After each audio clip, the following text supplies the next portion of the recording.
Ayat ke-6 hingga ayat ke-8. Saya baca dulu. A'udzu billahi minasyaitonir rajim.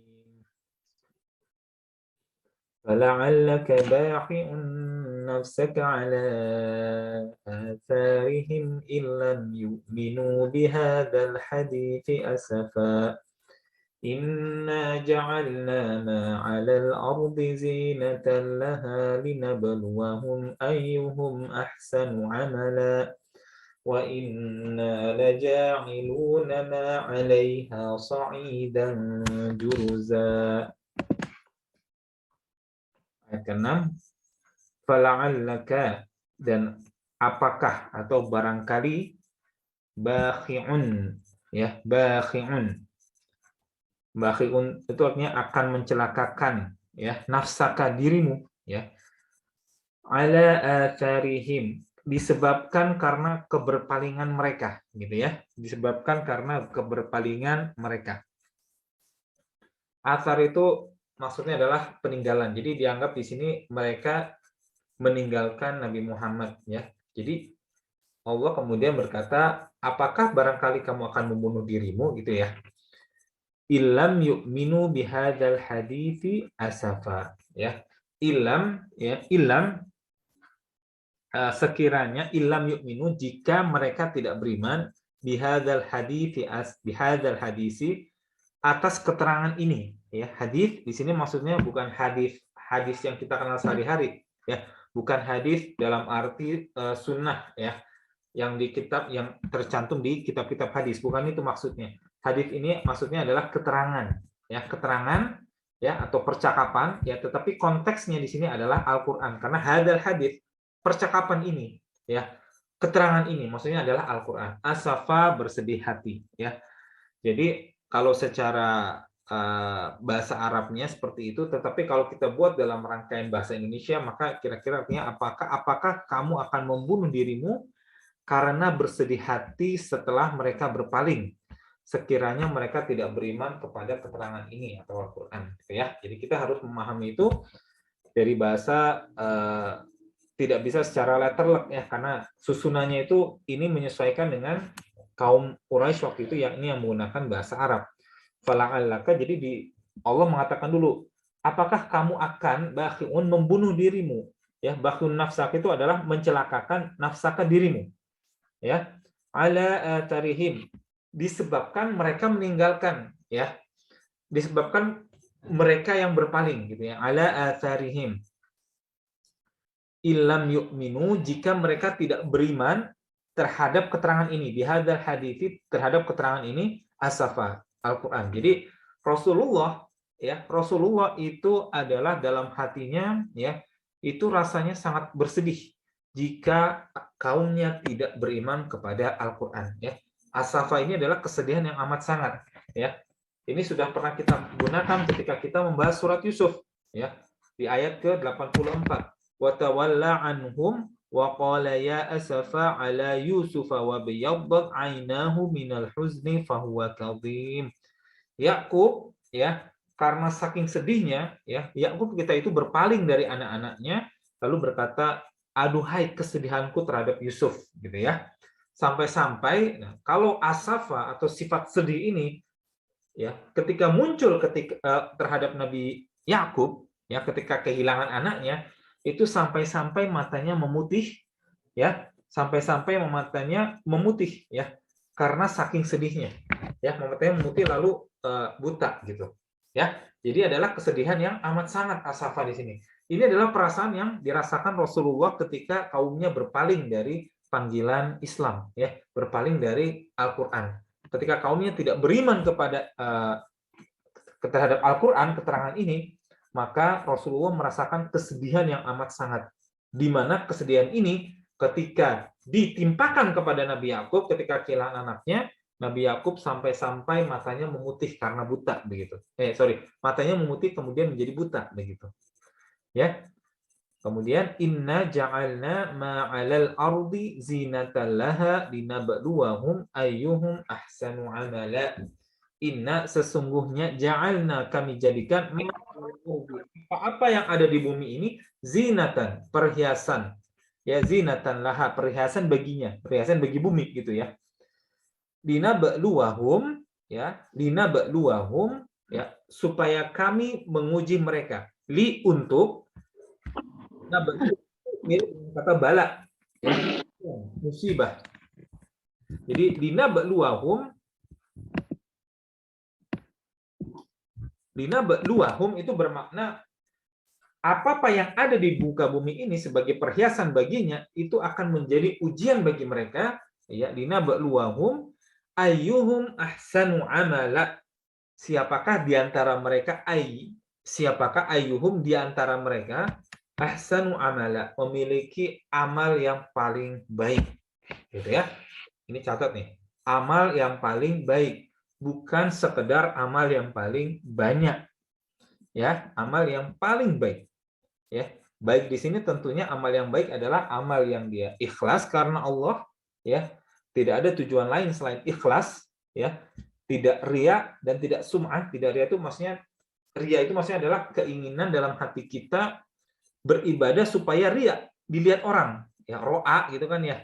Seperti kata-kata misalkan Nabi Yusuf ketika rajanya itu melihat mimpi, dikatakan oleh raja, wa qalal maliku inni ara sab'a, ya, ara, aku melihat, ya. Nah, kalau ria itu berarti adalah keinginan untuk dilihat orang, ya. Kalau sum'ah, keinginan untuk didengar orang, ya. Makanya sekali lagi, ya, syarat pertama amalan itu diterima oleh Allah adalah ikhlas, tidak ada keinginan dari dilihat manusia atau didengarkan oleh manusia amalannya, begitu ya. Lalu yang kedua harus mencontoh kepada sunnah dari Nabi Muhammad Sallallahu Alaihi Wasallam. Ya, ini secara umum dulu ya, nanti kita bahas secara detail. Wa inna laja'iluna ma 'alaiha sa'idan juruza. Nah, bumi yang indah itu, ya, akan kami jadikan di atasnya menjadi tanah yang rata lagi tandus. Ya, wa inna, dan sesungguhnya, ya, jadi benar-benar gitu ya. Sesungguhnya kami laja'iluna, benar-benar akan menjadikannya, ma'alaiha, apa yang di atasnya, sa'idan juruza, tanah yang tandus, tanah yang rata dan tandus. Jadi di sini Allah menggunakan kata-kata yang bersifat penekanan gitu ya. Inna, kemudian la, ya, lam taukid di sini adalah penekanan lagi, jadi penekanannya dua kali gitu ya. Wa inna laja'iluna, ya, dan kami benar-benar, ya, wa inna itu dan sesungguhnya kami laja'iluna, benar-benar gitu ya, laja'iluna, menjadikannya, ma'alaiha, apa-apa yang ada di atasnya, sa'idan juruza, ya, tanah yang rata lagi tandus gitu ya. Jadi ini adalah simbol bahwa bumi yang nampak indah, lalu Allah bersumpah benar-benar akan menjadikan bumi yang sebagai perhiasan itu semuanya nanti akan musnah, ya, keindahannya itu akan musnah, ya. Maksudnya konteksnya apa? Kita bahas di beberapa slide berikutnya. Jadi yang pertama adalah ayat ke-6. Ya, Rasulullah itu sangat menyayangi umatnya, ya. Dan keikhlasan Rasulullah dalam berdakwah ini diakui tentu oleh para ulama muslim, itu jelas, tetapi ini juga diakui oleh para orientalis. Rasulullah itu ketika menyebarkan dakwahnya, Rasulullah memang mengajak mengajak umatnya ini, ya, menuju ke jalan Allah, menuju ke surga. Ini diakui juga oleh para orientalis. Ya, walaupun mereka kemudian menganggap, ya, ini agama yang false religion ya menurut mereka gitu ya. Walaupun si nabinya ini tetap dianggap sebagai orang yang benar-benar ikhlas dalam mendakwahkan ajaran Islam. Kenapa? Karena orang yang tidak ikhlas, yang mengajak manusia untuk dirinya, itu nanti pasti kelihatan, terutama ketika dia sudah banyak pengikut. Ya, kita sudah banyak sekali melihat ustadz-ustadz, ya, semoga Allah menjaga kita dari godaan dunia. Tetapi banyak sekali orang-orang yang ketika pengikutnya banyak, ya, lalu kemudian mereka tergelincir, gitu ya. Mereka tergelincir. Ini memang godaannya sangat sulit sekali ya untuk menolak dunia, gitu ya. Betapa banyak orang-orang yang menyuruhkan kepada Islam, ketika kemudian dunia dibukakan, ya pengikutnya menjadi banyak, kemudian mereka tergoda ya terhadap dunia. Lalu bisa muncul pula rasa hasad, rasa dengki kepada ulama yang lain, gitu ya. Ini sering terjadi. Salah satu korbannya adalah Imam Bukhari. Imam Bukhari itu meninggal itu diusir oleh gurunya begitu. Karena ada rasa rasa takut tersaingi. Gitu ya, rasa takut tersaingi. Ya, sehingga kemudian gurunya Imam Bukhari ini kemudian memberikan peringatan terhadap Imam Bukhari, ya. Dan terutama waktu itu gurunya ini saya tidak menyebutkan nama, tetapi ini juga ini cukup banyak di kitab-kitab gitu ya. Gurunya Imam Bukhari ini kemudian kehilangan salah satu murid kesayangan yang namanya Imam Muslim, sehingga dia benar-benar merasa merasa tersaingi oleh Imam Bukhari. Ya, ini bisa jadi awalnya niatnya ikhlas, tapi kemudian ada sesuatu dalam hatinya, karena hati manusia ini lemah. Berbeda dengan Rasulullah, beliau dari awal hingga akhir ya beliau sangat ikhlas dalam mengajak umatnya, ya, karena sampai terakhir Rasulullah tidak pernah mencoba mengambil keuntungan dunia, padahal Rasulullah punya peluang untuk menjadi kaya, namanya beliau pemimpin umat gitu kan ya.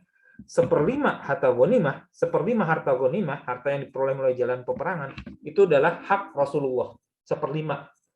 Kemudian harta fai adalah harta yang diperoleh tanpa peperangan, gitu ya. Misalkan untuk pengepungan salah satu Bani Yahudi, ya Bani Nadir kalau saya tidak salah, itu mereka menyerah tanpa peperangan, ya. Mereka melakukan pelanggaran terhadap perjanjian, lalu Rasulullah mengepung.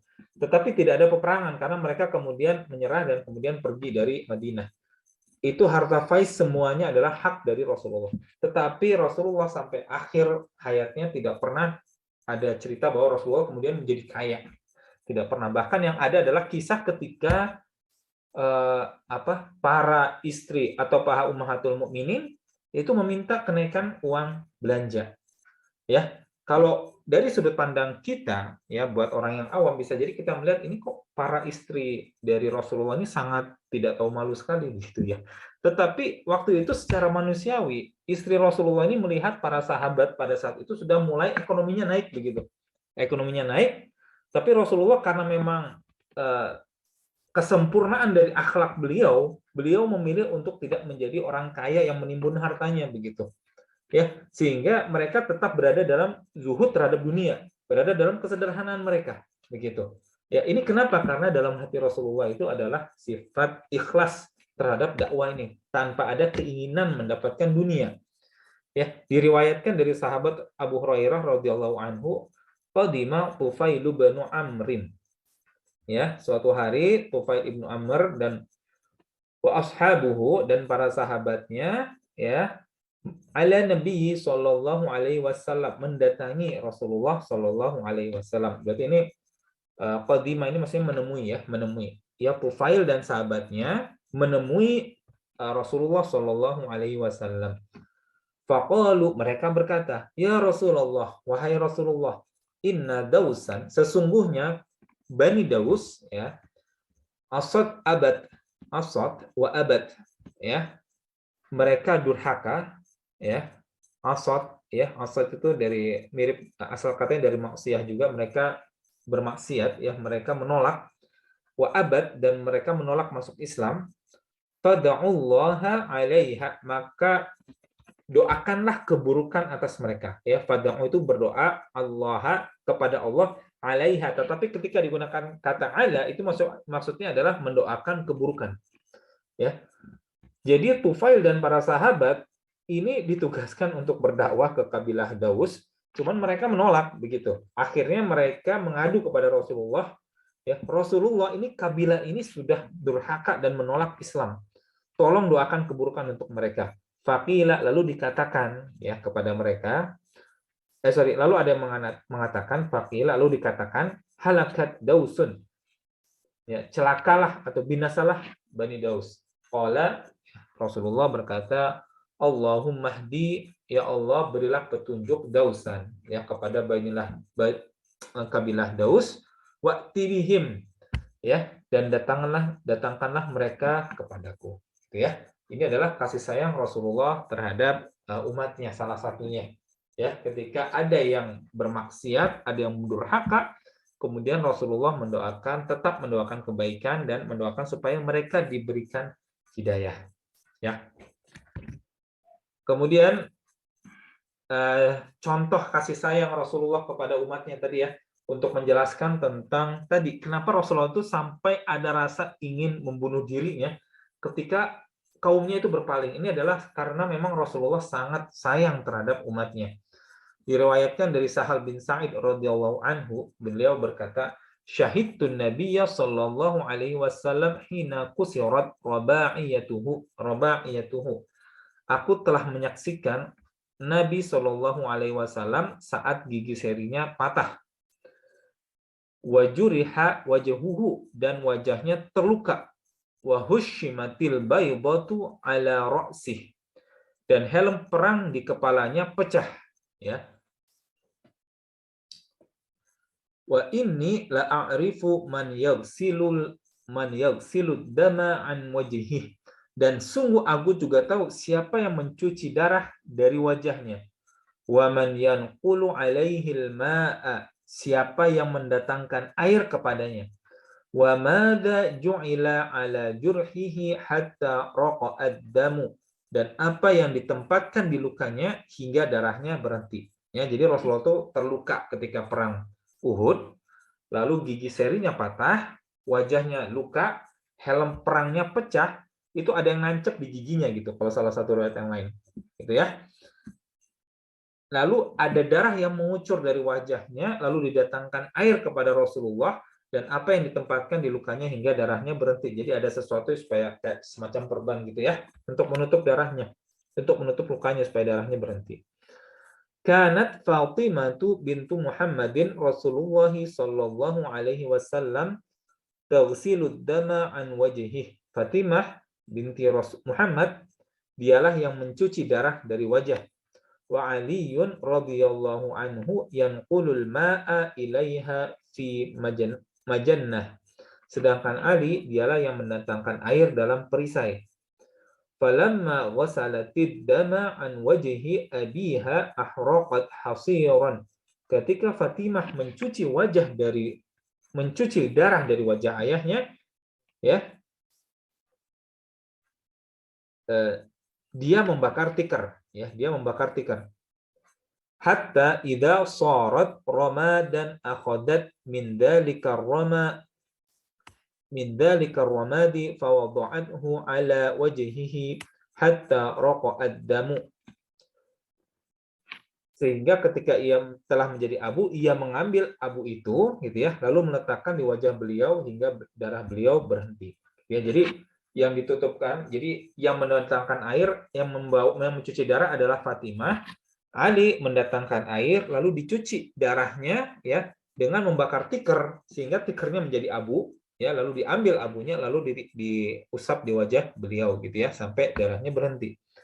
Tsumma qala ya yauma idzin ishtaddat ghadabullahi ala qaumin kalamu wajha Rasulillah sallallahu alaihi wasallam. Beliau berkata, beliau ini maksudnya adalah beliau di sini maksudnya adalah Rasulullah ya. Tadi jadi Rasulullah itu ada sempat ke bawah emosi kalau di konteks hadis ini, telah memuncak kemurkaan Allah atas kaum yang melukai wajah Rasulullah. Ya, beliau di sini maksudnya Rasulullah ya, karena di sini dalam hadisnya adalah tsumma qala tanpa qolat.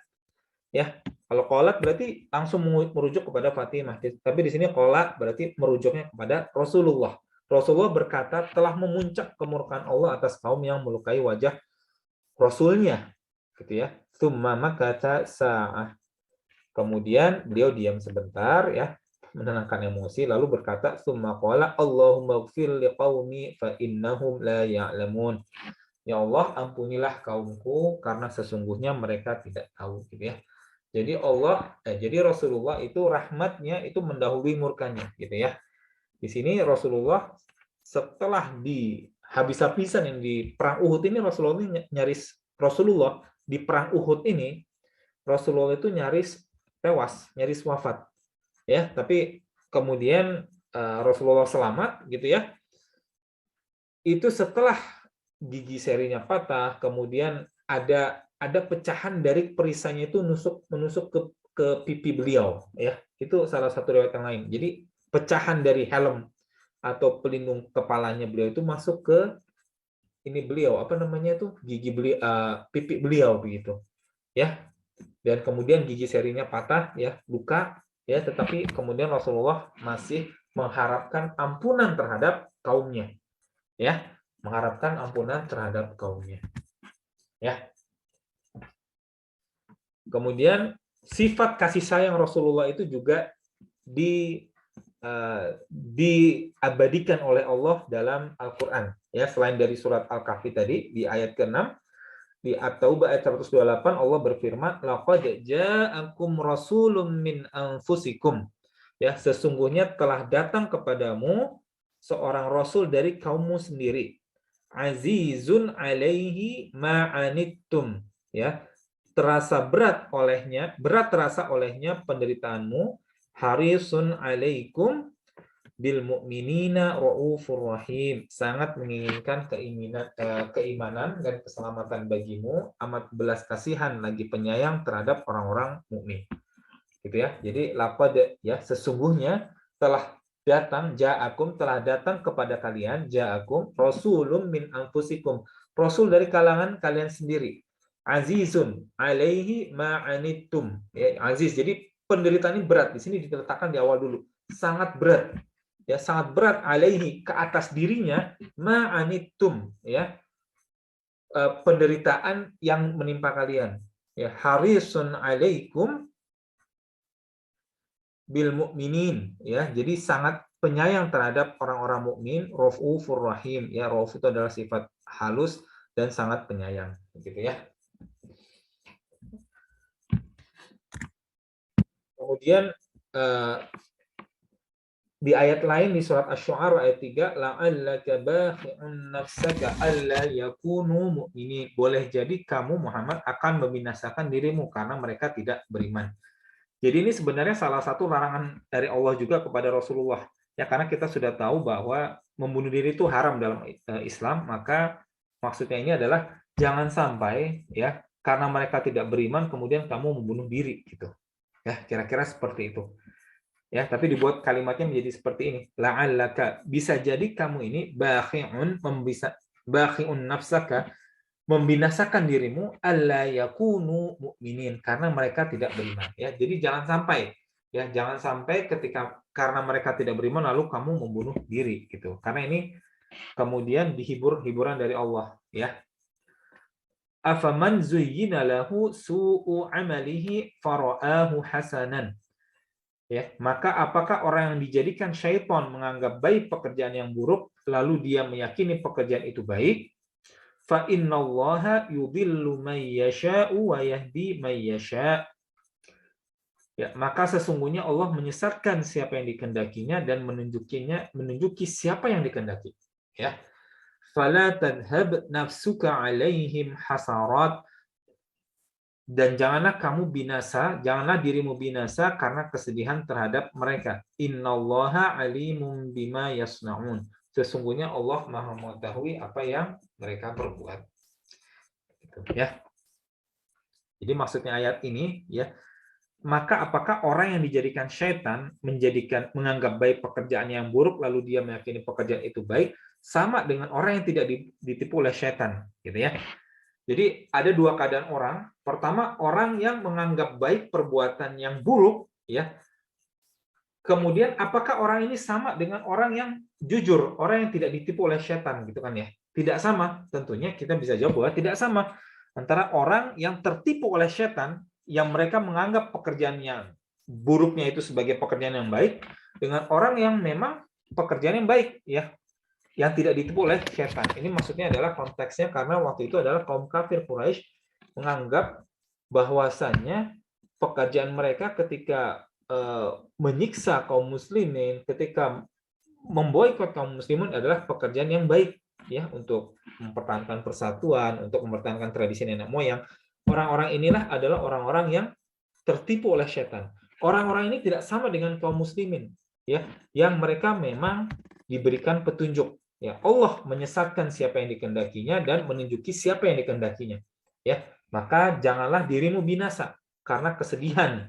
Ya, jadi Rasulullah itu janganlah karena sedih, jangan kemudian membunuh diri, jangan kemudian menjadi putus asa, gitu ya, karena kesedihan jangan sampai. Ya, sesungguhnya Allah Maha mengetahui apa yang mereka perbuat.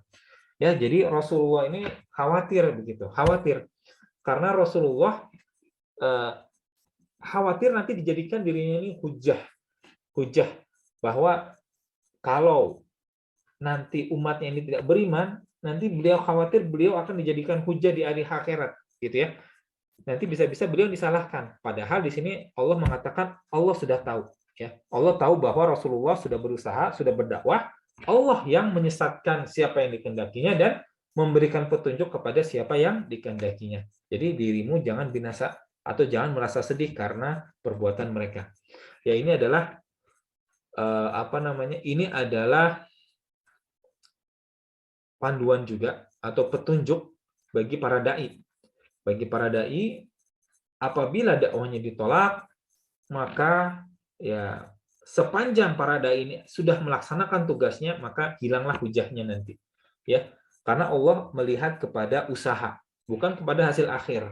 Ya, ini harus ditekankan juga. Allah melihat kepada usaha, bukan kepada hasil akhir. Kalau kepada usaha, manusia terbatas kemampuannya. Dan kemampuan manusia beda-beda. Ada orang yang sehat ke masjid selalu untuk sholat wajib. Ada orang yang sakit-sakitan. Ya, orang yang sakit-sakitan ini ingin juga untuk sholat ke masjid, tapi qadarullah dia tidak mampu. Ya, maka belum tentu pahalanya itu berbeda. Belum tentu pahala dia itu akan lebih kecil daripada orang yang memang berjalan ke masjid, gitu kan ya. Oke, asalkan dia jujur memang karena tidak mampu. Beda halnya dengan misalkan orang yang apa namanya sekedar berbahasa basi. Karena banyak orang berbahasa basi kan ya. Jadi ada orang yang mengatakan kalau saya punya uang 1 M maka saya akan membangun masjid. Allah mau tahu apakah memang dia kalau punya 1 M akan membangun masjid. Akan kelihatan juga sebenarnya. Kalau misalkan dia tidak punya 1 M, ya 1 miliar, tetapi terus bersedekah memang, maka Allah mau tahu bisa jadi memang ketika dia punya 1 M beneran akan bangun masjid begitu. Ya, Allah yang mau tahu untuk hal itu, gitu ya. Manusia tugasnya hanya sekedar berusaha. Begitu juga para dai. Berusaha saja, asalkan jalannya benar, ya. Kaifiah dakwahnya, tata cara berdakwahnya itu benar, maka insya Allah akan bernilai pahala di sisi Allah. Walaupun tidak ada pengikut, gitu ya. Walaupun tidak ada pengikut, asalkan niatnya ikhlas dan caranya benar. Cara untuk berdakwahnya benar, insya Allah akan dinilai sebagai pahala. Nah, ini adalah yang sangat tegas di sini. Tugas Rasulullah hanya menyampaikan wa imma nuriyannaka ba'dal ladzi na'iduhum aw natawaffayannaka fa innama 'alaikal balaghu wa 'alainal hisab. Ya, di surat Ar-Ra'd, wa imma nuriyannaka, dan jika kami perlihatkan kepadamu ba'dal ladzi na'iduhum, ya, sebagian siksa yang kami ancamkan kepada mereka, ya, au natawaffayannaka, atau kami wafatkan kamu, ya, fa innama 'alaikal balaghu wa 'alainal hisab, maka ya baik kita perlihatkan siksa mereka maupun kamu wafat terlebih dahulu, itu tidak ada bedanya karena sesungguhnya tugasmu hanya menyampaikan saja. Sedang kamilah yang menghisap amalan mereka, gitu ya. Jadi orang-orang yang menolak dakwah Rasulullah ini, ya, kemudian Allah katakan kepada Rasulullah, ya, kalau orang-orang yang menolak dakwahmu ini kami perlihatkan kepada mereka siksa, sebagian dari siksa yang kami ancamkan, atau kasus lain Rasulullah yang meninggal terlebih dahulu, maka itu tidak penting, gitu ya. Apakah kamu melihat siksaan mereka terlebih dahulu atau kamu wafat terlebih dahulu, maka tidak penting karena tugasmu hanya menyampaikan saja. Jadi Allah di sini mengatakan tugas Rasulullah hanya menyampaikan saja, Ya, apakah kemudian mereka terkena siksaannya atau kamu tidak sempat melihat siksaan yang mereka timpakan, itu tidak penting. Yang penting berdakwah saja. Ya, berdakwah saja. Ya, kamilah yang akan menghisap amalan mereka.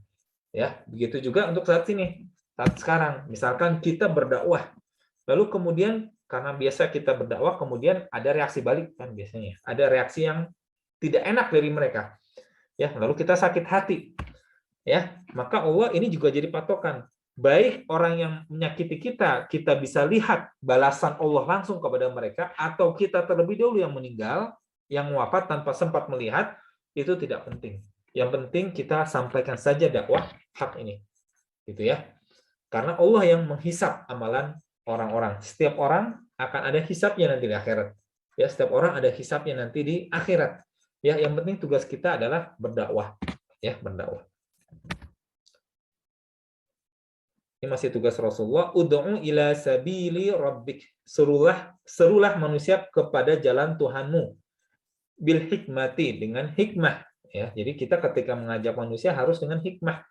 Ya, dengan hikmah itu maksudnya dengan bijaksana, gitu ya. Harus ada kebijaksanaan. Ya. Wal mau'izatil hasanah, dan pelajaran yang baik. Wajadilhum, dan bantahlah mereka. Jadi ketika mereka punya syubhat misalnya, kita bantah billati hiya ahsan, dengan cara yang baik. Ya, jadi kita menyeru kepada jalan Allah dengan bijaksana, dengan hikmah, ya, dan pelajaran yang baik. Ya, salah satu makna hikmah di sini adalah kita tahu prioritas mana yang harus kita ajarkan terlebih dahulu, dan kita tahu cara mengajarkannya juga penting, karena ada orang yang gebiah-uyah, gimana bahasanya? Jadi sangat kasar dalam berdakwah, itu ada orang-orang seperti itu.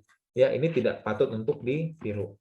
Ya, kalau misalkan kita lihat masalah dalam seseorang ini, ya kita lihat tauhid dia dulu. Ya, apakah memang ada kesyirikan? Karena ini yang bisa menyelamatkan orang tersebut dari siksa neraka yang kekal, ya.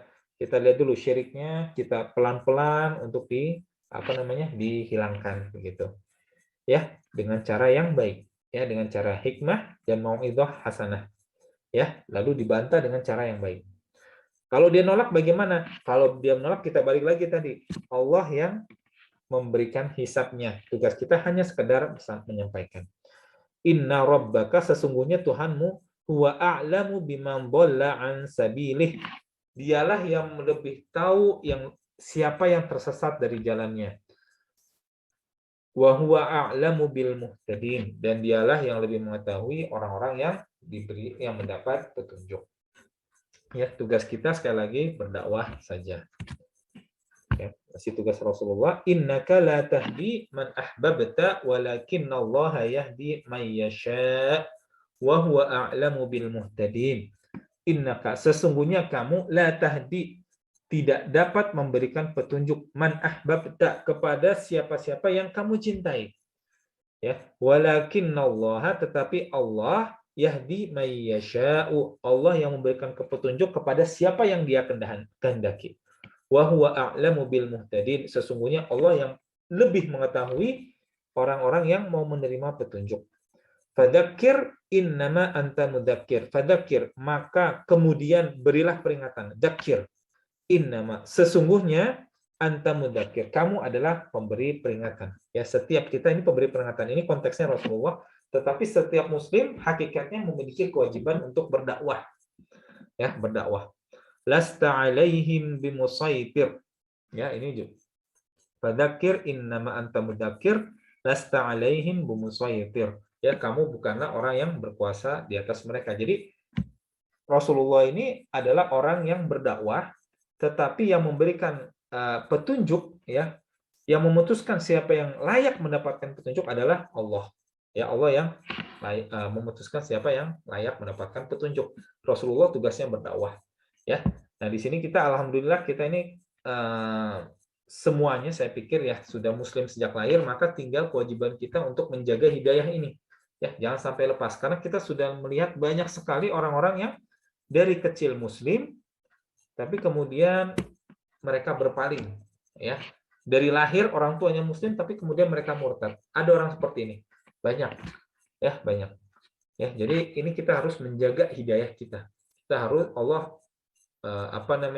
mewajibkan kita juga untuk senantiasa belajar dan memperbarui iman kita, ya, karena iman itu naik turun, maka kita harus selalu memperbaiki kondisi keimanan kita, ya.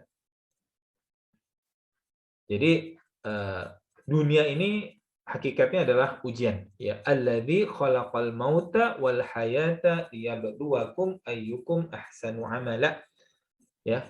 Dan dialah khalaqal mauta, yang menciptakan kematian, wal hayata, dan menciptakan hidup, liyabluwakum, supaya dia menguji kamu, ayyukum ahsanu amala, siapa di antara kamu yang lebih baik amalnya. Tadi ya, konteks ini kita sudah masuk ke surat Al-Kahfi ayat 7. Ya, surat Al-Kahfi ayat 7. Yang tadi saya ulang sedikit ayatnya, inna ja'alna ma'alal ardi zinatan laha linabluwahum ayyuhum ahsanu amala. Jelaskan juga di ayat lain, ini selalu diulang-ulang, ya, bahwa manusia yang paling baik adalah yang paling baik amalnya, ya. Jadi Allah itu menguji kita, lalu dilihat siapa yang paling baik amalnya, bukan yang sekedar paling banyak, tetapi tentunya yang lebih bagus adalah paling banyak dan paling baik, ya. Wahwal azizul ghafur, ya, dan dia maha perkasa lagi maha pengampun, ya. Jadi manusia itu yang paling bagus amalnya, itulah yang diposisikan lebih tinggi. Ya, sedikit menyinggung kemarin, ya, karena paling banyak belum tentu yang paling benar. Ya, paling banyak di sini belum tentu yang paling benar. Ya, misalkan ada orang yang bertanya kepada salah satu ulama tabi'in, kalau tidak salah namanya Sufyan Ats-Tsauri, tapi saya lupa namanya. Orang ini hendak sholat sunnah sebelum subuh 4 rakaat. Orang ini hendak sholat sunnah sebelum subuh 4 rakaat. Maka kemudian si ulama ini bertanya, kamu sholat apa? Gitu ya. Kamu sholat apa? Dia mengatakan, saya sholat qobliyah subuh. Sholat sunnah qobliyah subuh itu 2 rakaat, bukan 4 rakaat. Lalu orang ini menjawab lagi, apakah tidak boleh, ya, kita sholat, gitu ya? Apakah tidak boleh kita sholat dengan menambah rakaat, gitu? Apakah jelek, gitu? Ya, imam ini menjawab, saya khawatir nanti ada fitnah dalam diri kamu. Apa fitnahnya? Fitnah merasa lebih baik daripada Rasulullah Shallallahu Alaihi Wasallam. Ini bahaya. Ya, jadi orang ini sholat sunnah sebelum fajarnya, sholat sunnah sebelum subuhnya itu hendak 4 rakaat, hendak 4 rakaat. Tetapi si imam langsung langsung membantah begitu. Kenapa? Karena khawatirnya Rasulullah itu sholat sunnah sebelum subuh itu 2 rakaat. Kalau ditambah, nanti khawatir ada fitnah dalam hati si orang tersebut, ada rasa lebih baik daripada Rasulullah Shallallahu Alaihi Wasallam, gitu ya. Jadi di sini yang paling baik amalnya adalah yang paling sesuai sunnah. Ya, sedikit masalah puasa tanpa hendak menyinggung siapa-siapa, gitu ya, tanpa hendak menyinggung siapa-siapa. Kemarin ada yang puasa 30 hari misalnya, ada yang puasa 29 hari. Yang masing-masing punya dalil, ya, masing-masing punya dalil, tetapi yang salah adalah kalau sudah mulai mengejek. Karena gini, orang yang puasa 29 hari, ya, mereka kalau puasa 1 hari di awal, padahal mereka punya suatu metode untuk menentukan Ramadan, ya, di hari Minggu waktu itu tidak salah. Kalau hari Sabtunya mereka puasa, maka mereka jatuhnya dosa. Mereka jatuhnya dosa. Tidak boleh. Ya, kalau mereka metode itu menghasilkan puasa 29 hari, ya puasa 29 hari. Kalau ditambah di awal, jatuhnya dosa. Ya, jatuhnya dosa.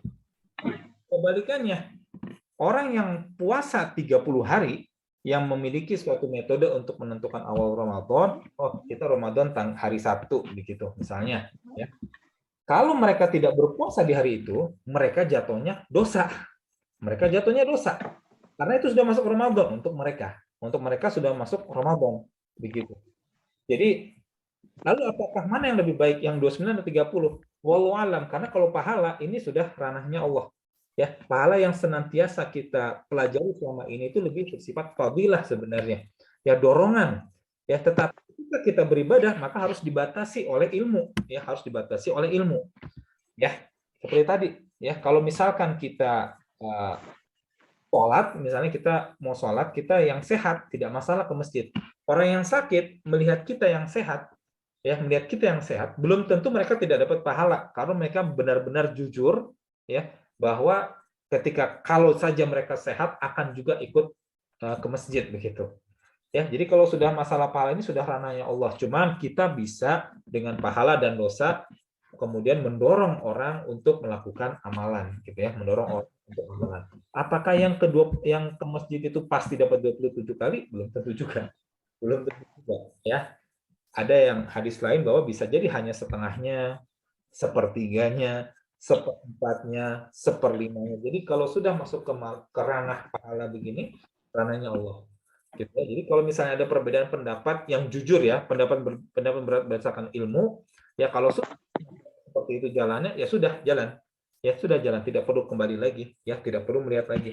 Ya karena yang paling baik itu adalah amalan. Yang dilihat adalah baiknya amal, ya benarnya amal, ya bukan sekedar banyaknya amal, bukan sekedar banyak amal. Tetapi yang bagus tentu banyak tapi benar gitu ya, banyak tapi benar.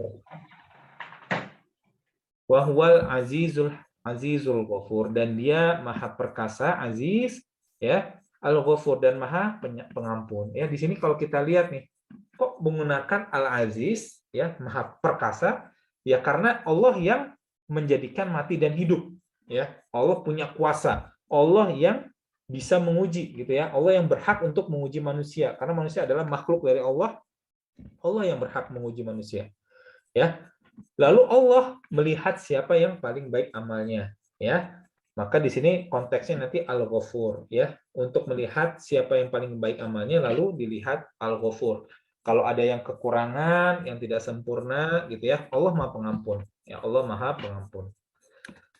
Oke, nah di sini yang berikutnya adalah penekanan dunia adalah perhiasan, ya, dunia adalah perhiasan. Ya, walaula an yakuna ummatan wahidatan la ja'alna liman yakfuru birrahmani li buyutihim suqufan min fiddatin wa ma'arija 'alaiha yadhharun. Walaula, dan seandainya an yakuna nasu ummatan wahidatan, kalau seandainya, walaula, bukan karena ya hendak menghindari manusia menjadi umat yang satu di atas kekafiran, la ja'alna liman yakfuru birrahmani libuyutihinna suqufan min fiddati wa ma'arija 'alaiha yadhharun. Ya, tentulah kami buatkan bagi orang-orang kafir kepada Tuhan yang Maha perak. Jadi atas apa namanya, genteng mereka itu terbuat dari perak bagi rumah mereka, dan juga tangga-tangga perak yang mereka menaikinya gitu ya. Dunia ini sekedar perhiasan aja, ya tidak penting bagi Allah, ya tidak penting bagi Allah. Jadi Allah itu bisa saja membuat orang-orang kafir ini menjadi orang yang sangat kaya sekali, ya orang-orang yang menolak Allah ini sangat kaya sekali. Tetapi kalau itu terjadi, maka semua orang nanti akan bersatu dalam kekafiran, kan gitu ya. Semua orang akan menolak hidayah. Kalau semua orang kafir ini, ya mereka kayanya luar biasa. Ya, di sini konteksnya walaula, dan sekiranya an yakunan nasu ummatan wahidatan la ja'alna liman yakfuru birrahman, ya. Sampai yang sini. Dan sekiranya kalau bukan karena hendak menghindari manusia menjadi umat yang satu ya dalam kekafiran, ya diman yakfuru birrahman, orang-orang yang menolak atau kafir terhadap ar-Rahman, terhadap Allah, libuyutihinna suqufan min fiddati wa ma'arija 'alaiha yadhharun. Tentulah kami buatkan kepada orang-orang kafir kepada Tuhan Yang Maha Esa, kepada Tuhan Yang Maha Pemurah, loteng-loteng perak bagi rumah mereka dan juga tangga-tangga mereka yang mereka naikinya gitu ya. Jadi dunia ini hanya sekedar perhiasan saja, ya, hanya sekedar perhiasan saja. Di sini Allah mengatakan bahwa kalau bukan karena, jadi gini, kalau orang-orang kafir ini semuanya kaya, orang-orang yang beriman tuh bisa jadi mereka tergoyahkan juga kan gitu ya, mereka akan tergoyahkan juga. Ya, sehingga Allah buat orang-orang yang kafir pun tidak semuanya menjadi orang kaya. Begitu, ya, konteks hadis ini begitu. Ya, dan dunia ini adalah perhiasan, ya, dunia ini adalah perhiasan. Ya, bagi mereka tentunya emas perak itu adalah harta yang paling berharga begitu. Ya, dan itu juga berlaku untuk kaum muslimin, ya. Bagi kaum muslimin pun emas dan perak itu adalah sangat berharga. Sehingga kalau orang-orang kafir ini mereka itu semuanya kaya, orang muslimnya enggak, bisa jadi nanti orang-orang muslim ini nanti akan menjadi hasad gitu ya, menjadi iri kemudian meninggalkan keimanannya. Nah, supaya mencegah itu terjadi, Allah tidak buatkan semua orang kafir itu orang-orang kaya begitu. Ya. Walibuyutihim abwaban wa sururan 'alaiha yattaqiun, dan kami buatkan pintu-pintu perak bagi rumah-rumah mereka dan begitu pula dipan-dipan yang mereka bertelekan di atasnya. Ya, itu tadi masih lanjutan yang tadi ya. Jadi ini ibaratnya adalah kalau bukan bisa menjadi jembatan orang-orang kafir ini menang atas orang-orang muslim, ya, dan orang-orang muslim menjadi iri terhadap kekayaan yang dimiliki orang kafir, maka Allah jadikan atap loteng mereka, ya, loteng atap mereka itu dari perak, tangga mereka dari perak, pintu mereka dari perak, dipan, ya, dipan itu bangku panjang di sini ya, sururon itu adalah bangku panjang, ya, tempat mereka bisa bersender, itu juga jadi perak, ya, karena hal tersebut adalah enteng bagi Allah, mudah bagi Allah, karena dunia ini hanya perhiasan sebelaka. Ya, wa zukhrufan, ya, dan perhiasan-perhiasan, wa in kullu dzalika lamma mata'ul hayatid dunya, dan semuanya itu tidaklah hanyalah kesenangan kehidupan dunia. Wal akhiratu 'inda rabbika lil muttaqin, dan kehidupan akhirat itu di sisi Tuhanmu adalah bagi orang-orang yang bertakwa. Jadi semua kesenangan kehidupan dunia ini tidak ada yang abadi. Ya, yang abadi adalah kehidupan di akhirat. Nah, kesenangan di akhirat itu hanya bagi orang-orang yang bertakwa saja. Orang-orang yang bertakwa saja yang berhak mendapatkan kesenangan di akhirat. Kalau di dunia, orang muslim, orang kafir bisa mendapatkan kesenangan. Ya, tetapi di akhirat hanya orang-orang bertakwa yang mendapatkan kesenangan. Gitu ya. Di dunia, orang kafir dan orang muslim sama-sama bisa mendapatkan kesenangan, bisa mendapatkan penderitaan. Gitu ya. Tetapi di akhirat hanya orang-orang yang bertakwa. Lalu mana yang lebih baik antara orang muslim yang kaya dengan orang kaya yang muslim yang bersyukur dan orang yang miskin tetapi dia bersabar atas kemiskinannya. Ya, wallahu alam, ini sebenarnya bukan pertanyaan yang penting sekali ya, tetapi ditanyakan juga. Tidak penting karena gini, kita bertindak sesuai dengan keadaan yang kita hadapi, begitu ya. Kalau kita menjadi orang kaya, maka kewajiban kita adalah bersyukur. Kewajiban kita adalah bersyukur. Lalu kita memanfaatkan harta kita untuk di jalan Allah. Kalau kita ditakdirkan menjadi orang yang miskin, maka kita wajib bersabar. Kita wajib bersabar. Ya, kita tidak punya kewenangan untuk memilih. Secara umum kita tidak punya kewenangan untuk memilih apakah kita jadi lahir orang kaya atau miskin gitu ya. Maka kita bertindak sesuai dengan kondisi kita. Ya, tetapi secara umum ya ulama berbeda pendapat. Ada yang mengatakan miskin yang bersabar itu lebih baik karena nanti hisabnya akan lebih mudah. Pertama, hisabnya lebih mudah.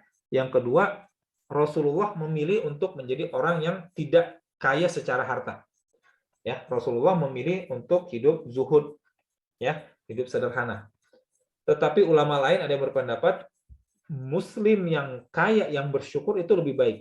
Karena mereka dengan kekayaannya itu banyak beramal, lebih banyak amal yang bisa mereka lakukan dengan kekayaannya itu. Kita lebih banyak menyokong dakwah Islam gitu kan ya. Jadi ada perbedaan pendapat, ya Allah alam. Ya keduanya baik, yang paling baik adalah kita bertindak sesuai dengan kondisi kita. Bagaimana?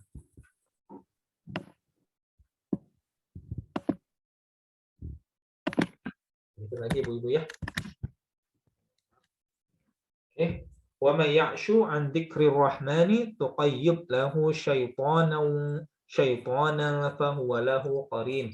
Barang siapa yang berpaling dari pengajaran Tuhan Yang Maha Esa, yang Pemurah, wa may ya'shu, barang siapa yang berpaling an dzikrir rahman, dari mengingat Ar-Rahman gitu ya, yuqayyid lahu, ya kami adakan baginya syaitonan, setan, fahuwa lahu qarin, dan setan itu menjadi teman yang dekat. Jadi orang yang tidak yang berpaling dari mengingat Allah, dzikir Rahman, ya, atau dari ilmu, dari pengajaran, dari pengingat terhadap Allah, maka nanti ada syaitan selalu menyertai dirinya. Gitu.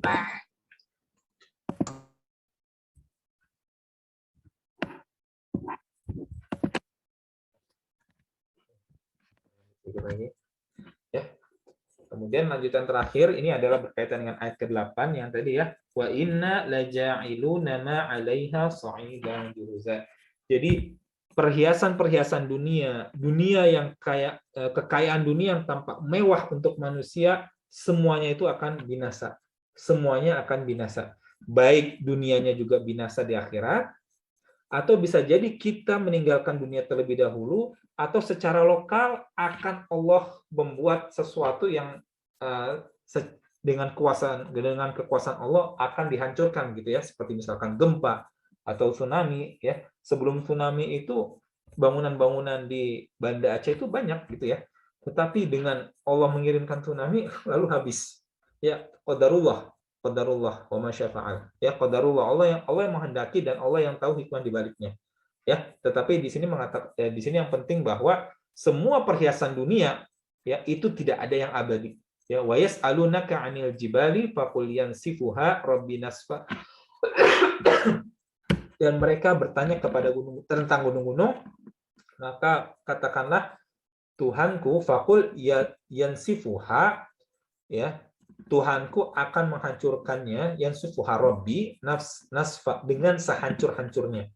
Yang sifuha, ya, dia akan menghancurkan Rabbi Tuhanku nasfa, dengan sehancur-hancurnya. Ya, ini jumlatul fi'liyah. Jadi apa ya? Kalau dalam bahasa Arab mereka menempatkan kata kerjanya di awal. Yang sifuha itu adalah Allah akan menghancurkan ya gunung-gunung tersebut, Rabbi Tuhanku. Jadi Tuhanku akan menghancurkan gunung-gunung tersebut nasfa, dengan sehancur-hancurnya. Ya, dengan sehancur-hancurnya. Ya, ini pengulangan double-double ini juga pernah dikatakan oleh di surat Yusuf gitu kan ya. Ketika Yakub berkata kepada anaknya, qala ya bunayya la taqassus ru'yaka ala ikhwatika fayakidu laka kaida. Kemudian Yakub berkata, wahai anakku, jangan ceritakan mimpimu kepada saudara-saudaramu, fayakidu laka kaida, maka mereka akan merencanakan makar gitu ya. Kalau secara harfiah bahasa Indonesia seperti itu, tapi maksudnya ketika dikatakan double, maksudnya adalah makar yang benar-benar terencana, makar yang benar-benar busuk gitu ya, yang membuatmu menderita. Nah ini juga sama. Yansifuha dengan nasfa itu akar katanya sama, hancur sehancur-hancurnya. Gunung itu akan hancur-hancurnya di hari akhirat, akan berterbangan. Ya, ketika di akhirat gunung pun akan terbang begitu. Fayadaruha qa'an safsafa, maka dia akan menjadikan bekas gunung-gunung itu datar sama sekali. Gunung-gunung terbang, lalu bekasnya menjadi datar nanti di hari akhirat. Ya, ini juga ayat berikutnya, kullu man 'alaiha fan. Semua yang ada di bumi semuanya akan binasa. Wa yabqa wajhu rabbika dzul jalali wal ikram. Ya, yang tetap kekal, yang abadi hanya zat Tuhanmu, ya, dzul, yang memiliki al-jalali, kebesaran, wal ikram, dan kemuliaan. Oke, saya sudahi dulu untuk ayat sampai hingga ayat ke-8 ya. Jadi yang pertama tadi ayat ke-6, saya ulangi sebentar ya, mungkin sudah terlalu jauh dari ini. Ayat ke-6 tadi tentang Rasulullah yang merasa sedih terhadap umatnya yang berpaling dari dakwah Rasulullah, ya, sehingga Allah kemudian menghibur, ya, jangan kamu membunuh dirimu gitu ya. Di sini kalimatnya seperti ini, tapi maknanya adalah karena kita tahu bahwa membunuh diri itu adalah haram, maka di sini maksudnya adalah Allah melarang Rasulullah dari berputus asa. Ya. Dan kemudian di ayat berikutnya, ya, semua yang ada di bumi ini hanya perhiasan baginya, yang kita lihat, yang kami menguji siapa yang paling baik perbuatannya. Ya. Kemudian bumi yang perhiasannya sebagai perhiasan ini nantinya tidak akan kekal juga. Bumi ya, bumi ini semuanya akan binasa dan apa yang akan di atasnya menjadi tanah yang tandus. Jadi bumi ini dan di atasnya adalah perhiasan, itu tidak kekal. Yang kekal adalah zat Allah semata, begitu. Oke, mungkin sudah dulu untuk keterangannya. Saya stop recording dulu.